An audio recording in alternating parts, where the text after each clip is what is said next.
Ahan mamaktada Chalai Story Channel ki mahut sinjaduna Panthoi Mangang na mayambu taram na oksabaga loinana ikok no na khurumjari. Ngasi sumayam gidamakta nungairaba funga wari ama puduna lakjari. Wari asigi mamingna Chak thongba heitabi eigi Thaballei. Wari asibu ibirakpana Cheng Meetei. Thaballei mabung marigi manungda naitom yaujabi masak matau phajabi kena mauna angang macha amagumna leijabi leisabi macha amani. Aduna Thaballei yumgi mi amatana piklingaidagi yumgi thabak amata suhallaktabana chak thongba wai teiba wai sitba phi suba amata hairamde. Adubu Thaballei mabuk yamna phabi matam pumbada momon noktuna ta leijabi amadi oirami.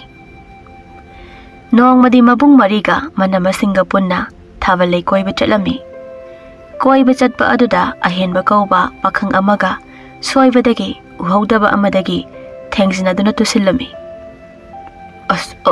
Ai soikhre jan. Ai tasengna uhaudabane. Ai soikhre. Songi leisingsiso ai khunjarake. Tasengna ai soikhibani ko. Ai su soibane. Ai so mit khara thakraba male. Ado leisidi ai adum khunga charage. Aina soibanina ai khunga charamlage. Se pakshin biyo. Leise atek pasu yaure aken pasu yaurba male. Ai songi leise phajaba ama amuk leijaramlage. Yaraniye nang chatlo aigi ibung singna amu ukrabadi wakhalan amu khanki bataraniye. Haibaga taubaga mabung mariduga manama singduga na Thaballei ga ahenbaga wari sanaba lei pinabadu khakta urami.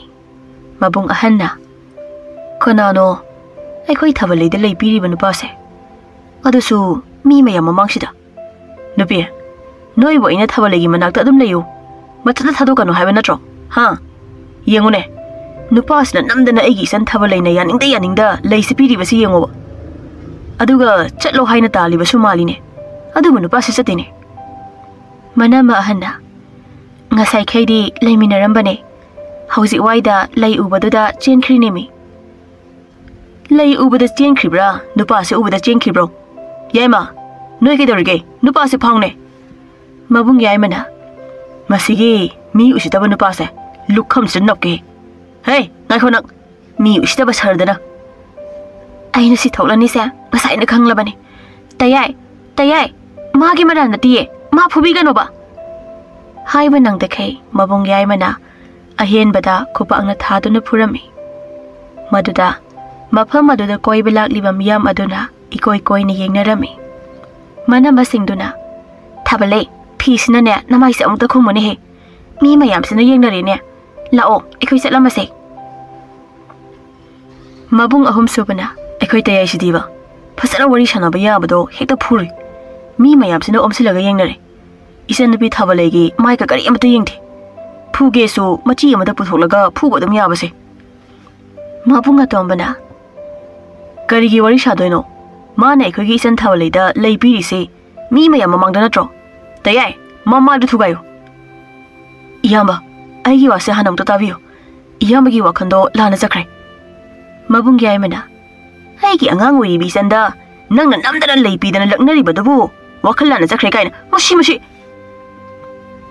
ahen bana masi I karaktana mama ishda baklone thajindana ne aina hojiki nupido masak phajai mabuk mapau phaba malina khalaga khut handaba sidaba kari habana hojikida nang masin thugai gi ha ahen bana masi yordi mabung ahom subuga atombaga do tayai da nupa sino ina phukre ne ai tayai se makok ngawda na chile ne mabung yai mana ayo inao noi ani shu laun he adu da lep laga kari yengli noi ani tasao ayeng ba mi singna phuzilo ngasai degi nupa sina phajana haijaraba phawba aphaw sadana adum phubire haujikti mi so saurak labanina makhut hale edo phuzilo haiduna launa raklami. Mabung ahanna korino torongli baside adoga noi anna sida kadormba mabunga tomba aniduna tasau ge ya bangairam libani tasau sia ai ge ya bangairam libani kaina chalam dai de no mata tasau ge ya bana ngairam de ne matuga tumin hekta chakine chalo ne yamba yai mase hana kalusu salo mabung ga tomba ani duna hoi da so mabung yai mana khara thuna la un he noi bo as kutum na bu thilei bra nung na bu surai bra khangre noi ni khara thuna laun he tanja da ahen baga lakmina ba mamana ba sing ngasai makai magi na piga koi ba chaluraga halakbaga tan chanana ahen bagi manakta chensilai mamana ba sing duna ahen ba ikhoile nupa se kanano makhom ko thudek laga phati sumbagum na sumlaga soide phorga thanam sine mabunga tomba duna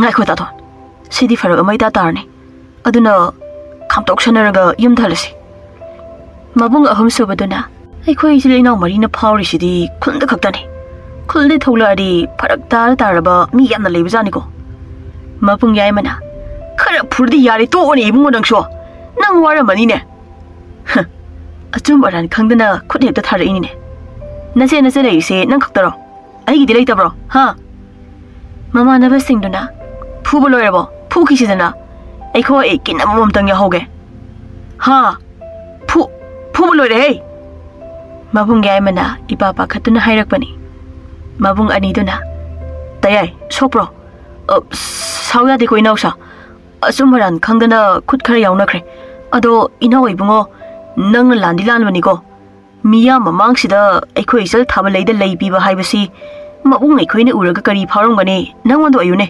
nangsu soidana sawgani mama nabasingna ahenba nangbu nupi daga leiga piurabo haise nupi manak sangba phawbu ngamdaba namai sonkrab nangnabo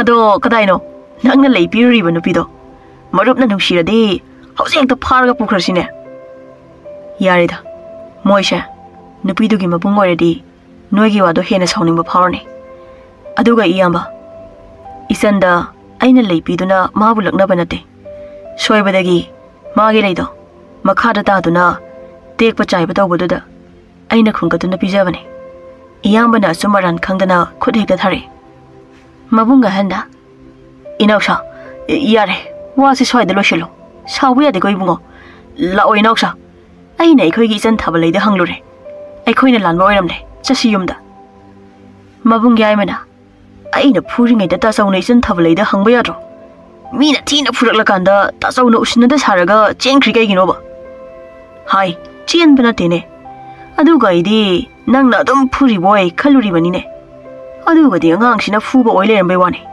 mabunga tomba ani duna aikhoi ta sauso khatak tiba mabung yai mana yari no enisu isha pumba loina chi chin si su loina tatle horendi tharoi chup taba koire aduna tharoi thongu kaina kahalambane ba adubu oir ising jamnaga jadradi ish nai he magi makhuto mataudi iman mandraga mabung yai mato sek tana mabung ahum duna pukhi Thaballei di manama mari duna lap nami udanaba haidana thamli ahen basu mama naba singa duga hankri adabu ahen badi Thaballei gi ahan ba thengnaba mikupto kawbu ngamde Thaballei gi jamjaba matau fajaraba masak nungsiba mityeng duda tumba yadana thamoida karigumba masak udaba amana ningai kanna tawri chayol kharagi matung Thaballei mama ga kaithel da lakpada ahen baga amuk thengnarami ahen baso mama ason bigani kaithel da laklibado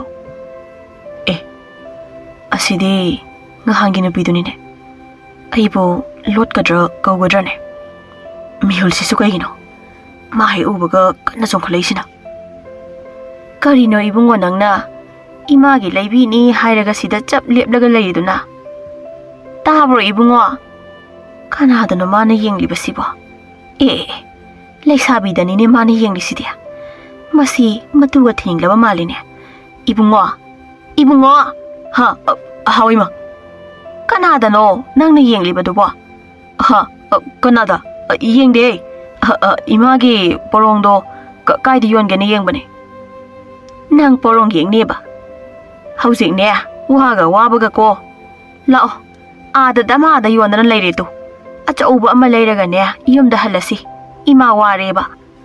Ohoi ima. Maso porong leidui maline. Ika ikreda. Mabungso aina tap tai phuki gumdo. Ima, nga di sida loina yauri sidi. Ado ima, horen ta sauta yai hoida ai ima gi matong inaraga kaithel chali kaina haidokanu ko. Ima na pubane hayoba. Khangde ko ai. Aduga hairadi ne nabung singduna aingonda mu isau langlakani. O sigi porong azauba sibu mamal kayano ai leikrage. Ahen bagi mamana. Ibema, aina leige na hana khankrabani. Nang ama yengo ko. Karino haisibo. Aiga somda mamal ngangnadana loiraba kansidabo. Somna hana khankre hairibasibo. Mama anido porong munaringaida Thaballei ga ahen baga michane. Aduga ikaibasu phaunarami. Nga leba lairo Thaballei. Nangdi. Hoi, aiso imagi nga leba laine. Nangdi kanaga laino. Nabung singa lakminairo. Nate, imaga ne. Ado nga handi wakhal tanandabadagi aigi ibunga somga khut yauna khraba male. Hoi, khara yaukre. Aina haiba waga tabi da khai nabung yai mana aingonda khara phukre. Oh, somna so aigi ibung yai mada khara adum phubirak laba male. Yum yauraga higa yai nei. Adudi aina ngak thokpada khara sokhraba male. Somgi ibung yai mado. Thaballei ahen bagi mataududa yenglaga nofe tawi. Ahen basunoi. Somda na mama anido porong munari. Thaballei ga ahen baga na wari yamna nungairi. Thaballei gi mamana. Isi ebu sen ke ampai ge. Aduk yamna mi usitriba dubo. Sen yamna paiba paidaba. Porong se leiba ngambagi sen di yauzari. Ibema porong du pira one. Thaballei gi mamana. Yaroi. Mamal kaya no. Aingonda pira kadabani. Ngayon bina. Aidi moy ani sa kamay na taon niya. O ay suka na dapidoy no khangdre. Se. Tangkay long na ronoy ani. Ahen bagi mamana. Kariya. Tangkay di karigi lay daw riba idea. Thaballei gi mamana. Tangkay pahamdraba di niya. Atay da yeng luro. Ibema porong do tangkay dalaga niya ay ngon daloy na piro. Ma di niya tangkay paham di ye. Natik lera di porong se tangkay daw niya. Tao, natik lera di. Ngayon bito na. Noy ani niya, kanadagi no layo rosalo. Ay ngon dagi lay bira no. Lay giga niya, noy ani aso ay dahana niya, ngamtok na ruraga. Angam ba na ay giporong si Lauro. Mama anido, machi amadat hoki, aduga amukhat na rami. Ahen baga Thaballei gadi, tamoy tinakiba na, wari yam na nungay rami. Wari su yam na nungay ri. Ado nangbo, imagi porong lay ni hayday ne. Nangso, imagi lay ni hayday ne. Hoy, ado di sidagi punna lay krasi. Aigi ima duna karay dam jakharzano. Aigi ima sa lay ramdre. Moy ani nga thimi na bacha kiba oiramani. Oiram lani ye. Idom sa, sigi porong asaw base ay lay zarage. Nang asaw base paambro. Paamde da. Asaw base nang lauro. Aigi di miyam de. Karapik base oina laurage. Ado nangi sense ay pirage yabro. Piga no. Ay oina pirage. Yarida, nupay na pidaw bane. Karato na lauraga niya nabani zakro. Ahal ani do laklabadi amuk hanaraglani. Ay suloy silaga siyang krage. Thaballei ga ahen baga poronga mamam yandu na tholakpada. Mama ani do na lap na urami. Thaballei gi mamana. Isa na pinalairaga purak leda na. Achauba porong si dia. Nungay re. Hawai tharaka thong luge. Ima, yum salase. Jalage ko. Kanano asina mo? Hoy, lehore. Lambi da haige ima. Thaballei tung hanna. Ahen bada yengduna noktuna zatki. Ahen basu Thaballei da yengduna momo noktuna lehawi. Mama di mai hauna sauduna ahen bada yengduna lekre. Ima, yum da halase. Hawai tharaka hauna ithong birake. Yum da han baga lairi. Nupi se kanano. Karigi nupi sida porong asaw basi pikrino haibane. Aduga nang porong macha se pairaga. Adug yamna harauri ba. Kai di porong macha no ima. Asuk yamna sauri sidi. Adui mathakta akhoi gi dimi yamba sunate. Pabaga akhoi changa imaga akhoi mari khaktane. Si faubada nga silem dori bane. Lemasu ima dine azoba si saningi ne. Haujikti mina ngam khreba. Adusu kaishu leitabi na piduna. Karino ima na haidobo.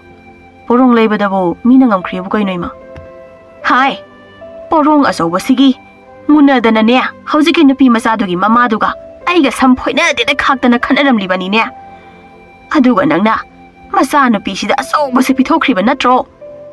Nang na pi masa si yamna pambro. Ha. Chalo. Porong azoba se nupi dagi mullaga ne yam thuna puro.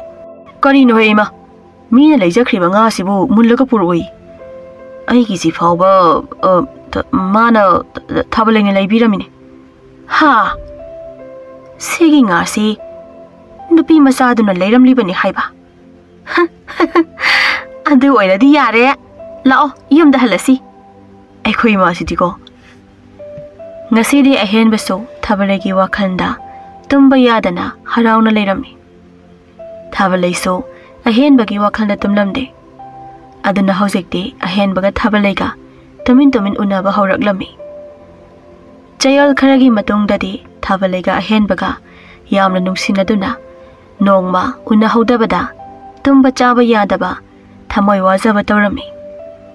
Nongmadi mabung ahanna khanglaktuna Manawni pa ahumda pawa sitamlami. Mabung yaimana. Asengbo warni ta sawna haishibo. Adu tinupa do konano makok thudeglaga makunsi supa nupi thiba khangandana thamgene. Mabung ka tomba aduna haikhoi isa nupi piklibi angang yaribi sida nungsiba tambiri banu pa do kanano ta saw makhya to setkene. Mabung ahum subana Karino noina hainari bo asibo. Aikhoi gi san Thaballei se lesabi pharabani. Angang natrabani. Aikhoi na mabu kayam kuina phajinduna thamkhichayabano. Mabung ga hana nang sakhor salo natu gi sak thongge ga thongor salo. Mabung yaimana nangbo natu nangamdana nakol sa abro ha Chak labar kanom tawreba nang. Mabung ahum subana aise nupi nangam banati nupi bulu na tawjaba yamna nungsijaba mine noidawna.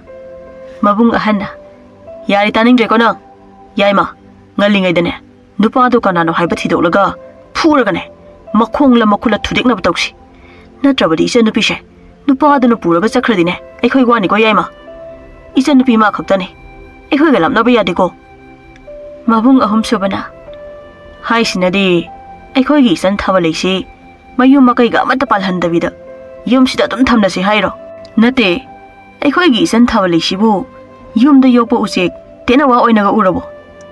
Mabung yaimana taning kidada masigi angangsha. Mabung ahana adui wana tene aikhoi gi san Thaballei se angang oiri matam watli haibanine. Adui mathakta nupa do aphaba mira phattaba mira hayeng aikhoi gi Thaballei ga luhonglaba matungda ningon mawa induna yumsida leiba yaradra haibado hana khangtoksi thidoksi haibanine. Mabung yaimana yari sita so magi watawrano nipa do kanano haibado ai thiraga thabak tawroke. Mabung ga tombana tayai ngamdade aingonda hairo ko tayai. Mabung ahum subana noi thok tawro he aidi yaur aduga ne tayai mina phuraklagadi aikhoi kawrakanu ko othora nung shiroidorida adudi atomba ibani ne aikhoi san Thaballei ga unari banu pasi kanano haibadu yenglisi aduga tanja phangbaga ne tap taba makai yairaga thakisi. Mabung ahana aduni dana adubune nasan nupi Thaballei di khangan ba yaba nate ko madi angang ni na seral toral am tokini aina haise noi wakhal tare ko. Mabung yaimana hoi taso atomba lao nangdi natugi manakta leiro ne nasan nupi nuksiba masak khangdaba sidi.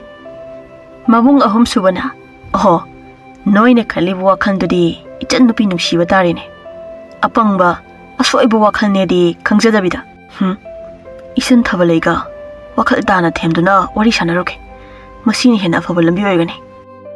Mabung ahum subadi magi nupi gana Thaballei bu themduna nuksina wari saduna Thaballei gi thamoida leiriba wakhalon amadi nupa adu kanano haina khangtoklami. Aduga mamaga mapaga dasu mabung ahum suba aduna wari amuk sarami. Somdana mabung yaimaga atombagana Thaballei ahenbaga unaringaida lumduna ahenbo phugadawbagi lumduna leirami. Thaballei ibani sumaina tumin unabase ai pendrebo aduna ngasidi nang aigi itonginduna aigi yumda aigi inakta punsi supagi oina leirasira adu oirabadi tumina unabagi mathau tarai aigi mitmangda nangna lengdana leiduna adum yengduna leiba yarani aidi nangi fazaraba minok nangi nungsiba khonjal ikai thina irang tawribi nangi mityeng yare he makha taraklano aigi mihul yam kanna chongleba nangi sumat bangamba wahisingda tabada ado matam khara ngaiba yaroidro hausi aina nangi natung inarabadi aigi ibung mariduna aibu soidana inthorakani Baba imana luhong biraroi inthorak paduna aigi di pharine haidok chatpada nang thilo hairak tanaba aduga luhong badudi ekhoida chauna hongbu yai kaino ekhoida hongladi luhong ba loibaga imungda adum changba yare aina nang lakpra yora abrana ngai be shuar ai nangi wa heisingda tasena nangwanda pungaw ngawri nuksi base yam nuksi hausik nuksi risina loira boy khalui adubo nanga unaba khuding nuksi base ising isaugumna jara sum henkat bagum tawi adudi sache aigi yumda mabunga tombana tayai ekoi jan Thaballei khudang baikhreni aduga pukhi dawri nupasina nate nupasibu kanano mamai su fasana ude chung phiran budi ai dongno phajai nupa da nupa mali de nangbu chung phiral chayeba mora malaga sum haibani da adu tay aikoi san se nupa sina khudang pairaga pukhi dawri mi tay mabung yai mana kadai de purino aikoi gi san Thaballei na talle yaro haibagi ma ongda pairi ba nupa gi khuse thadali se udro tu aikoi gi san Thaballei se halaga lai to matang jare nupa se hoi mai haidana hekda phurasi mathanguna badade ai soidana nangi na tong ilak lage ngasidi ai yumdagi kari amata purakteba chen badabu yumdagi kari amu punage Thaballei ai so khangdiye ita jawbida hana amuta hangkhige ado ai chatle ko nangsu salo nangna dumaina lepaga aingonda yengduna lehawbada ai yumda hanbada yamna wai ko ai sale ko hayang unasi Thaballei thumanro Thaballei mata chawbina lapna ngairi badugi manakta hankhirami ahen bade Thaballei bo yengduna atum lehawi Thaballei na mata chawbigi manak hek yawbaga mabung ani duso ahen bagi manakta chai amom paiduna yawkhirami mata chawbina ita nangna de yam harauna laiba nabung yai maga tombagadi chai achokba amom pairagane nangi ahen bagi manakta chakhibani ha asengmaro ita as moi ani di kamaina khangli jano kamai tawni ita soidina phubikhrani phukhrani bo nabungani na nangi ahen bado kamai tawne ibungani na phudo bana di aigi ahen bana ne aigi ibungani do phubigi doise is nangi ahen bado yam kan be type da kanba kandabadi kona khanglani saurabadi mihul ama tawbani mi ngahan so ibani unaringaida aingoda pami nungsina nupa mari na langnarakpadagi aigi ahen bana moi mari do phubada sigi tawri nimi ita ayamuta khamtokluge chelam daisida kaina bana han batare mana hairibasibo asengba girane ngai khoi ita aisula ke Thaballei na yaurakpada ahen bada yam thina soktuna laimaida taaduna leirami aduga mabung ani dudi leiramdre Thaballei na sensenduna ahen babu konduna hugatlami aduga tariba isingdo magi phiduna taithoktuna ibung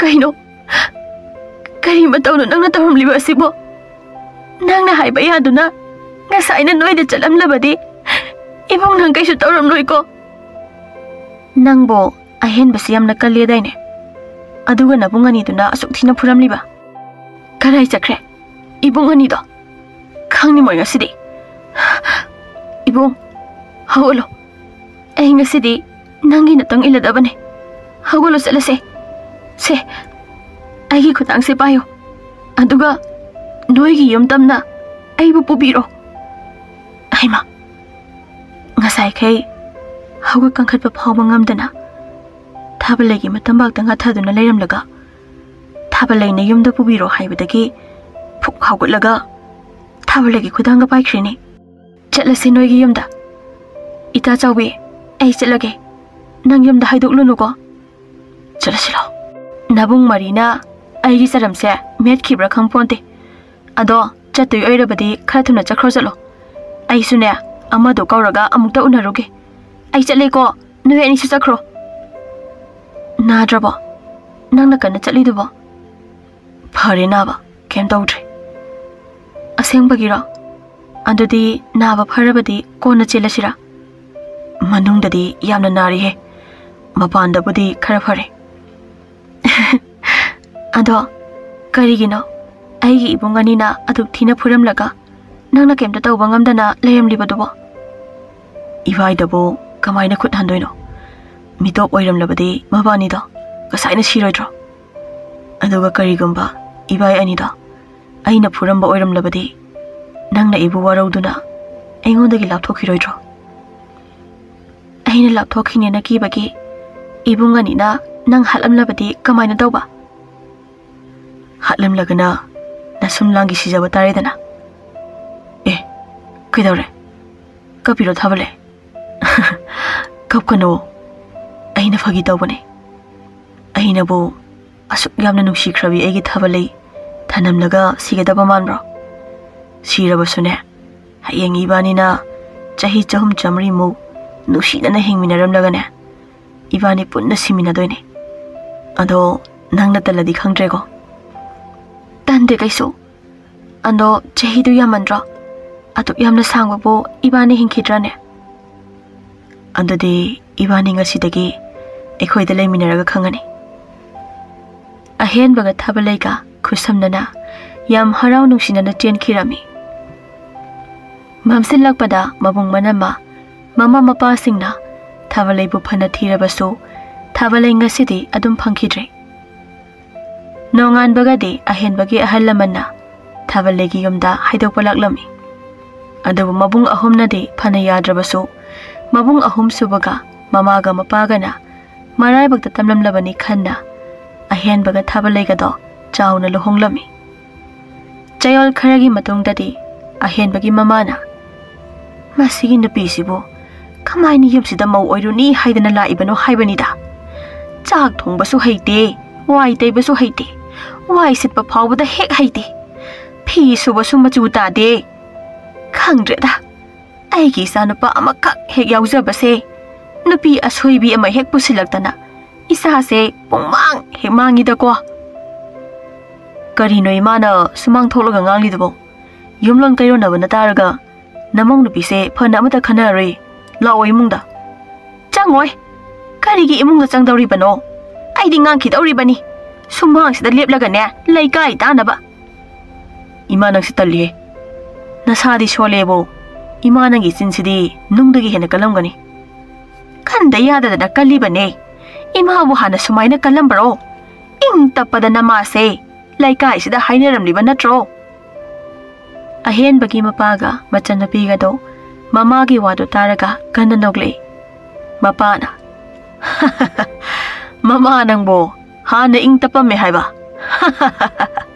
maya hobasiga yamna nokninglabado machanapina aine hek wakal tarakpadagi aikhoi imana ing tapa nongmata phawa udri nang sunapagi misanga changliba haidonine higatliba nayaduda chongsillaga kawradi nayadu higatkaniba mamagi mataududa Thaballei so mamada kirambadagi thongsil marumdagi tumina noglei chak thongba heitabi mau nangsu thongsil marumdudagi ikaiba khangda khai noglibanine ha yare deima aigi Thaballei da adumaina ngangbigano ai thawai nungaiteba is kamai dawni sidia ꯑꯩꯒꯤ ꯏꯆꯥꯅꯨꯄꯥꯁꯤꯗꯤ ꯅꯨꯄꯤꯁꯤꯅ ꯄꯣꯠ ꯁꯦꯝ ꯇꯧꯗꯅ ꯁꯦꯝꯖꯤꯟꯈ꯭ꯔꯦꯗꯅ ꯃꯁꯤ ꯊꯣꯛꯀꯅꯤꯁꯦ ꯄꯣꯔꯣꯡ ꯂꯩꯕ ꯅꯨꯃꯤꯠꯇꯨꯗ ꯏꯃꯥꯅ ꯑꯗꯨꯝ ꯈꯪꯈ꯭ꯔꯕꯅꯦꯕ ꯏꯃꯥꯒꯤ ꯈꯤꯇꯪ ꯇꯧꯕꯒ ꯃꯁꯤꯒꯤ ꯋꯥꯁꯦ ꯍꯦꯛꯇ ꯍꯧꯗꯣꯔꯛꯏ ꯊꯥꯕꯜꯂꯩ ꯂꯥꯛꯑꯣ ꯑꯩ ꯆꯥꯛ ꯊꯣꯡꯒꯦ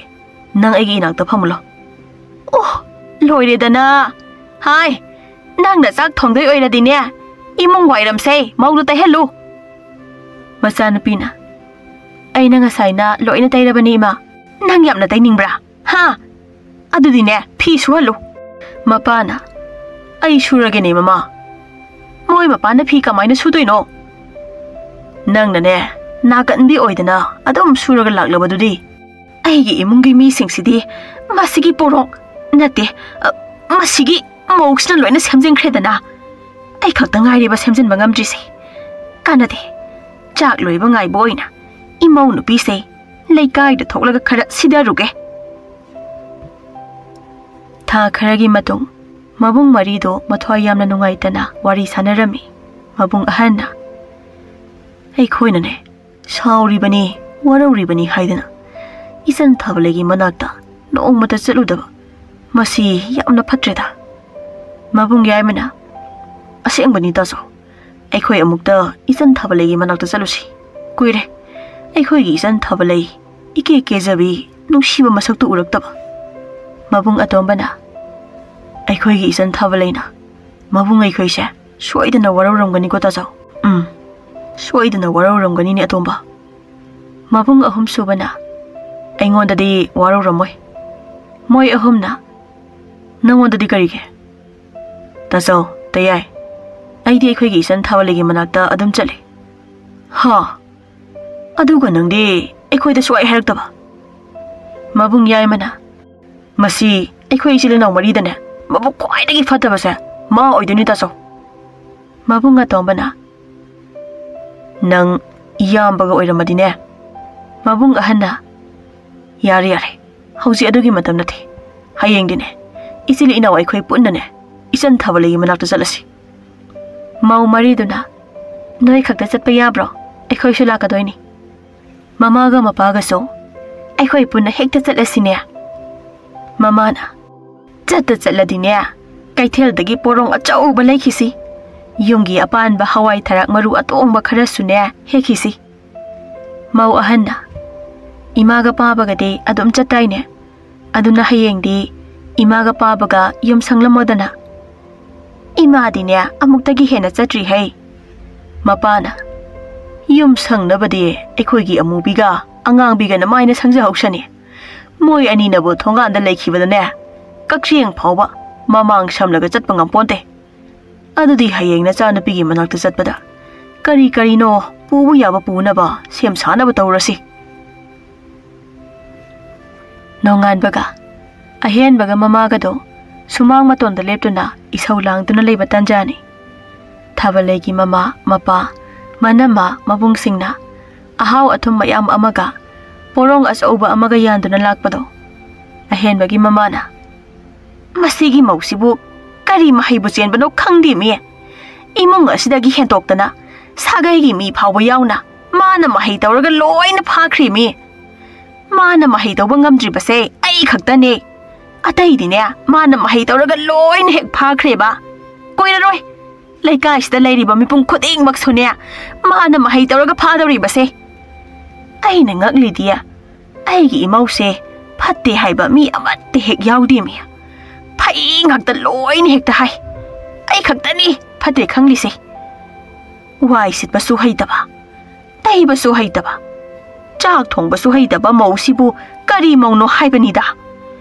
ꯃꯥꯅ ꯍꯩꯔꯤꯕ ꯍꯥꯏꯕꯕꯨ ꯃꯤꯒꯤ ꯑꯋꯥꯕꯗ ꯃꯇꯦꯡ ꯄꯥꯡꯕ ꯈꯛꯇꯅꯦꯕ ꯃꯥꯅ ꯃꯤꯒꯤ ꯑꯋꯥ ꯑꯅꯥꯗ ꯆꯦꯟꯁꯤꯟꯗꯅ ꯃꯇꯦꯡ ꯄꯥꯡꯁꯤꯟꯗꯅ ꯑꯩꯒꯤ ꯏꯃꯨꯡꯁꯦ ꯃꯨꯠꯇꯧꯔꯦꯗꯅ ꯈꯪꯗꯦꯗ ꯑꯩꯒꯤ ꯏꯃꯧꯁꯦ ꯌꯥꯝꯅ ꯐꯔꯣꯏꯗꯧꯔꯤ ꯀꯅꯥ ꯀꯅꯥꯅꯣ ꯊꯣꯡꯒꯥꯟꯗ ꯄꯨꯂꯞ ꯂꯦꯞꯂꯒ ꯑꯩꯉꯣꯟꯗ ꯌꯦꯡꯗꯨꯅ ꯂꯩꯔꯝꯂꯤꯕꯁꯤꯅ ꯃꯣꯏꯗꯤ ꯑꯩꯒꯤ ꯏꯃꯧ ꯅꯨꯄꯤꯒꯤ ꯃꯤ ꯉꯥꯛꯇꯅꯤꯅꯦ ꯊꯥꯕꯜꯂꯩ ꯃꯄꯥꯟꯗ ꯊꯣꯛꯂꯛꯎꯅꯦꯍꯦ ꯇꯨ ꯊꯣꯡꯒꯥꯟꯗ ꯀꯅꯥ ꯀꯅꯥꯅꯣ ꯂꯥꯛꯏꯁꯦ ꯌꯦꯡꯅꯨ ꯂꯥꯎꯅꯦ ꯊꯥꯕꯜꯂꯩꯅ ꯆꯥꯛꯁꯪꯗꯒꯤ ꯆꯦꯟꯊꯣꯔꯛꯏ ꯏꯃꯥ Baba, Tachau, Inama, Noi Loina, Aigi Naktalairo.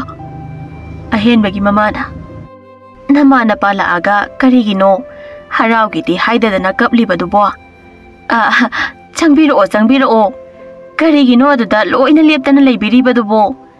Ahen ba, mapanda thola unia. Tu, nabai, nasi hoi mayam laisi. Hana nea, ima pabo hoida khuramunia. Mabung yai mana. Ngasai, isha ulang lamiduga. Hauji saklon siga, otakna khena khreda. Ahen bana sendona, Thaballei gi mamaga mapaga da makhong sokna khoirami. Aduga imungda kausilami. Asumna ngasidi chak chamina duna, yam nungaina, wari watai sanaduna leirami. Ahen bagi mamaga, Thaballei gi mamaga di, kaithelda porong munabagi wari du saduna, kanna sunok minarami. Namidang wairam gi matam yaubaga, ahen bagi mamana, ingkholdagi henjang napi mayam ama hektuna supirami. Aduga amuk Thaballei gi mama mapa, mabung manamasing ado, yumda amuk hanki. Haujikti, imung anigi marido, yamna sunung sinakre. Aduga, ahen bagi mama di, Thaballei bu chaiba, isau lang baleptri. Adubo ahen bagi mama na mapanthong da isau panalang jarabaso, mamau nupi Thaballei bu, yamna nushirami. Asumna, chayol khara haukre. Thaballei masangam lagtaduna, ahen bana amaibi kauduna, Thaballei bu yenghalami. Karigino, amaibi sina asukkoina, aigi imau nupi sibu yenglibasibo. Kaisa naba nate hairaga. Magi se, sen pamdana, kuina yengsinarira khangdimi. Machanupina, ima nang singangi he. Ngangdadi kaino. Nanamase, Laina leidana naba natinea. Angang unabagi tha suraktana. Mabung naba thinba khara tawbagi wani ne. Adugi ne yenglise ima. Adu koi mandro haiwani da. Pieli he koi mase. Tasau na maron lama pakhaliba. Ima na maron mai solang bane. Ima, ekoi tasau se kapli male. Kaptra dia. Amai bisigi anaba khuyeng sinani ne. Ima, amai bina tasau se kausingkre. Kari amu haidu jano. Sen hena lobo yanaba. Kai no amu haizilamdana ne. Ima changluge. Aishulaki ima. Kaida lake haibano. Ima se kaithilda chatba natiye imungdane. Aisu imungdane. Amai bina Thaballei gi phibamdo ka hena soksilambana angang unaba matamda mamara machara amadi khudong thigani hairami. Thengthakragana mama su macha su animak kanba ngamloi haina. Wa asitabada ahen bata hongkhangda pakhatpana kablei. Aduga Thaballei bu kanbina ba hairami.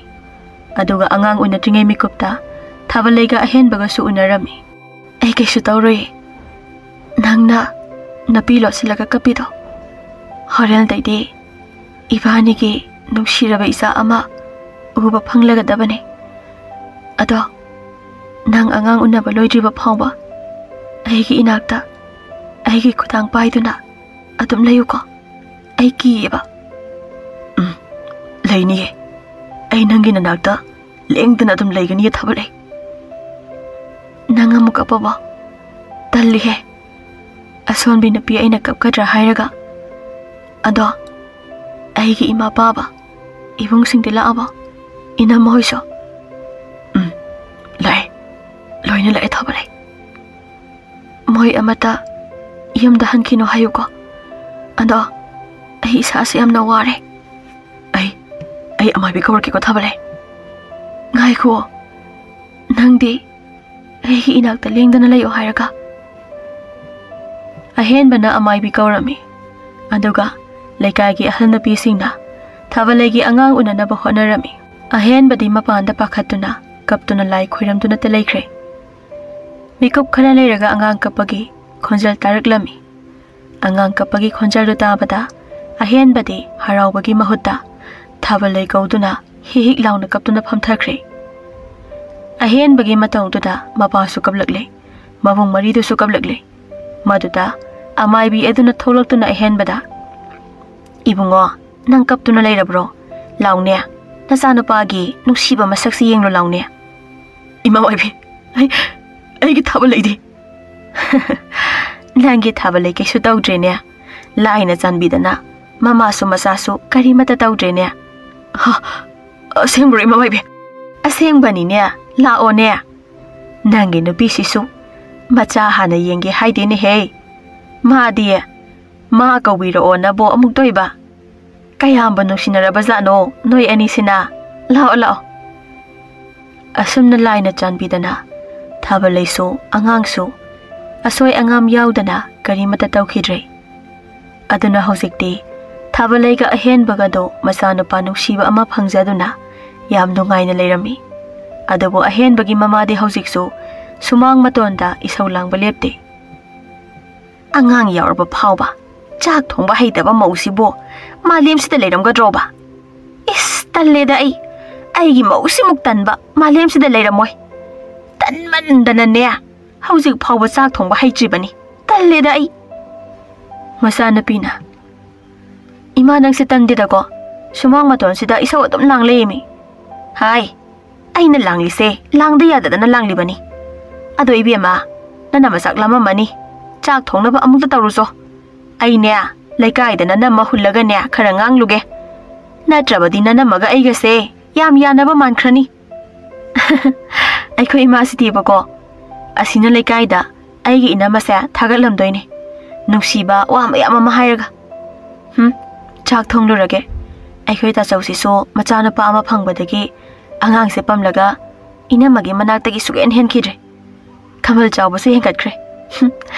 Taso chak thonglula o angang do ay amuk pamge haiba. Yaroye angang kapni nang adum thongoi jan. Aina haidra aigi tasause kaino matawrena. Ahen bana masa nungsijaba Thaballei nungsijabadu ubada laikai-da maming chatlami. Aduga Thaballei bu chak thongba phana heitrabasu magi mabuk phaba nungsiba pukjel chawba matawduna mipum khudingmakna yamna nungsibirami. Aduna ahen baga Thaballei ga machanupaduga yam nungaina su pankirami.